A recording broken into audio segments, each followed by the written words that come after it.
ground. Lonely but free I'll be found, drifting along with a tumbling tumbleweed. Silver Dollar and Tularemia. I dragged my feet slowly toward our house in Escalante, knowing each step was taking me towards being beat within an inch of my life, maybe even to my own death.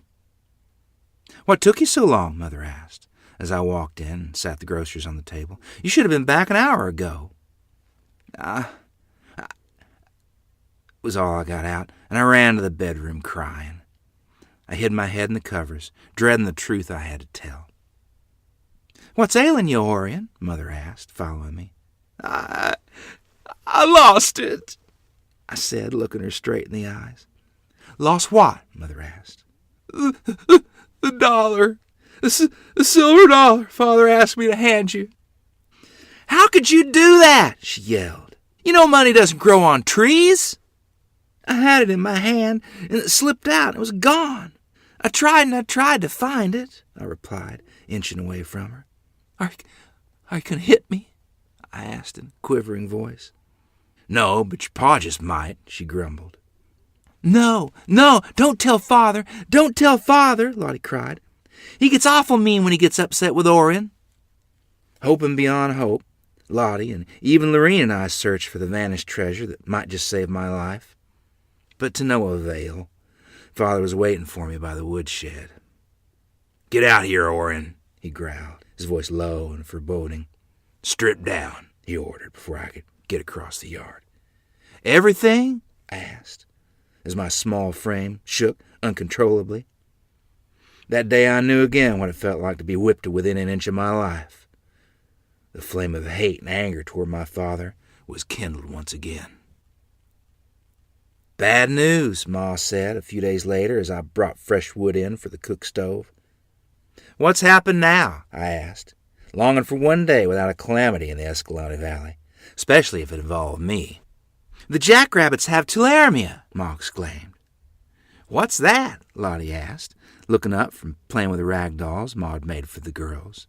Lottie was using them to entertain her sisters.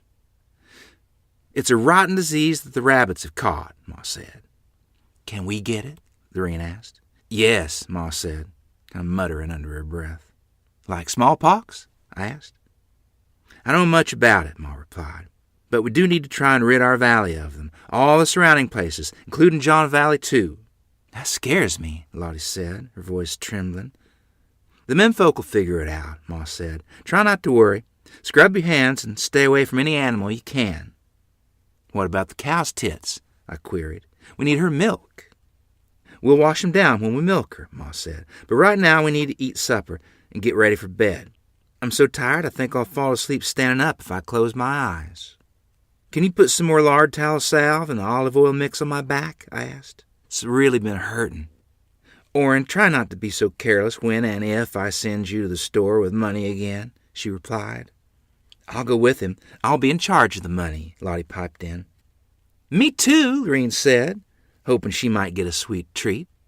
I cried out in agony as Ma began to gently rub the ointment on my swelling back and legs. "But Ma," I asked, "why does he whip me like he's trying to tame a wild stallion? Vane never gets beaten like I do." Ma sighed. "He's like a furious madman sometimes. I don't know what ails him. I wish he wasn't my father," I sobbed. My sweet sisters looked at me with big tears in their eyes. A day or so later, many of the available townfolk came out in droves to exterminate the poor, defenseless, sick rabbits. "Come on, Orion," Father said as he lifted me up on the back of his horse. "We'll head over to Father's ranch. We'll go with him."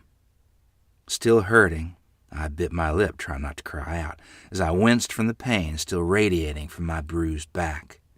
Once we got to my grandparents' house, I slid down off the rump of the horse and quickly made myself out of bounds for my father, close to the safety of my grandmother. Vase sauntered out of the barn and threw me a ripe plump apple.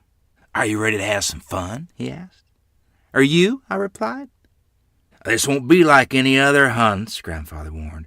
"You boys better mind your P's and Q's. This tularemia is a deadly disease for rabbits and humans, too.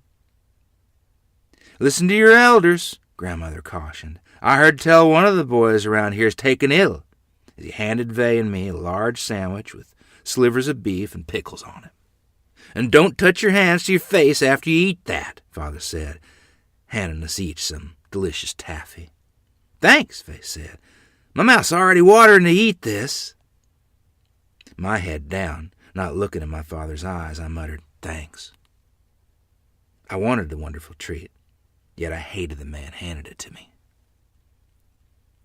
We tromped along with sticks and shovels, hoes and such, watching rabbits skittering before us in confusion and fright. It seemed like most of the day, us younger ones were cautioned constantly by one adult or another. I muttered, feels like we're on a death march, like they talked to us about in World War I. I felt the pain of my scratched-up, bleeding calves rubbing painfully against my overalls. You better believe it, Father said. Better these creatures than we catch it from them. The slaughter continued for hours. I don't remember exactly how the menfolk disposed of the dead rabbits. Vay and I and others were sent home early, for which I was grateful. My back felt like it was on fire at times. You think they'll burn 'em, or even bury 'em? I asked Vay, as we passed pile after pile of dead rabbits. I don't know, but Father told me to stay away from here till he tells me different. As Vay and I started to mount the horse, I said, I'll sit in back of you. What? I usually have to fight you for the front, he said. Father gave me a dreadful thrashing, I replied with a catch in my voice. I pulled my shirt up to show him, frowning in discomfort. Mother will treat it with her special concoction when we get back, Vay said. Don't tell, I replied. Mother was as mad as Father was. She didn't hit me, but she just as well have. No wonder you lagged along like a sick puppy, Vay replied grimly. Was it about that silver dollar you lost? I tried to find it, I said. I could help you try again, Vay said. I said, I do think I know where I lost it, and I perked up a bit. We tried, but we never located it. I've often wondered if someone found it. If so, I hope they really needed it. I know when night has gone that a new world's born at dawn. I'll keep rolling along. Deep in my heart is a